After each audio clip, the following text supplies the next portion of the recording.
Wetu wote ambao wamejitokeza hapa na nawatia moyo waendelee kujitokeza kwa wingi kwa kila siku.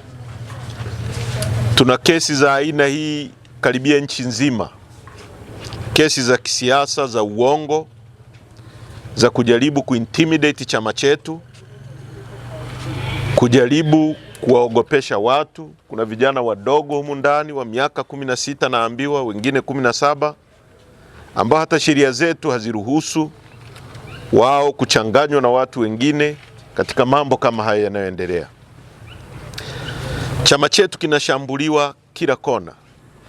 Tangu at least uongozi mpya tulipoingia madarakani, jaribio la kwanza ilikuwa ni kumkamata mwenyekiti wetu ambaye wote tunajua nchi nzima kwamba amefunguliwa kesi ya uongo ya uhaini kwa sababu ya uoga wa Samia kushindana na sisi. Yuko ndani mwaka mzima sasa. Ya pili ni kujaribu kukataa uongozi uliochaguliwa halali. Mtakumbuka katibu mkuu na naibu katibu mkuu na wajumbe wa kamati kuu ya chama ofisi ya msajili ilijaribu kuwakataa katika uchaguzi ambao kwa kweli ni historia kwa nchi hii, ulikuwa wa kidemokrasia na nchi nzima haikulala siku ile tarehe 21 ikiangalia ule uchaguzi ambao umekuwa ni wa mfano kwa watu waliostaarabika. Hilo lilikuwa jaribio la pili. Jaribio la tatu ni kwa chama kuzuiwa kufanya shughuli zake kwa kesi ya uongo pia ya watu wanaotumiwa na serikali. Mtu amekaa madarakani miaka 15, hajawahi kuona Zanzibar inaonewa.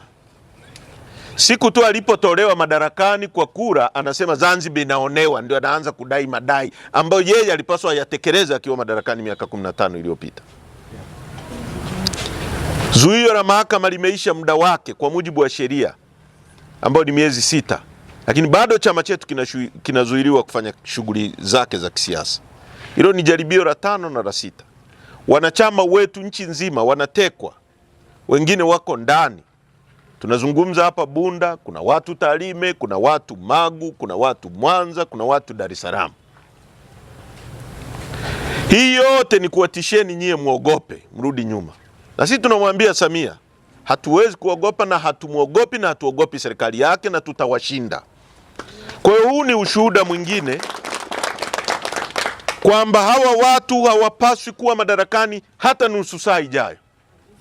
Kwa sababu ni watu ambao wanaongoza nchi hii kwa kuchochea chuki, kwa kuchochea uhasama, kwa kutengeneza mazingira ya watu kuwa na hasira, na watu wanapokuwa na hasira wanashindwa kudhibiti, kwa sababu polisi na vyombo vya dola dunia nzima havijawahi kushindana na wananchi vikashinda. Tangu zama za mfalme Louis wa 16, ukaja zama za kina Nicolae Ceausescu, ukaja zama za kina Gaddafi na madikteta wengine wote, hajawahi kushindana na umma wakashinda. Wachache wataumizwa, lakini hatimaye umma utaprevail. Hasa kama tishio kwenu wanachama, wala msiogope. Na nitumie nafasi hii kuzungumza na wanachama nchi nzima, kwa sababu niko hapa najua watasikia. Na Samia atasikia. Na wengine watasikia kwa sababu niko hapa. Ruhusuni chama chetu kifanye kazi zake. Waachieni viongozi wetu nchi nzima, mwachieni Lissu, kwa sababu hakuna namna Chadema hii itawapigia magoti kwa njia yoyote, haipo. Sisi tunachotaka ni haki. Haki, hatutaki mtu yoyote atupendelee. Tunataka haki, uwanja unaolingana, alafu mpira upigwe na wananchi waamue ili turudishe nchi hii kwenye misingi inayotakiwa.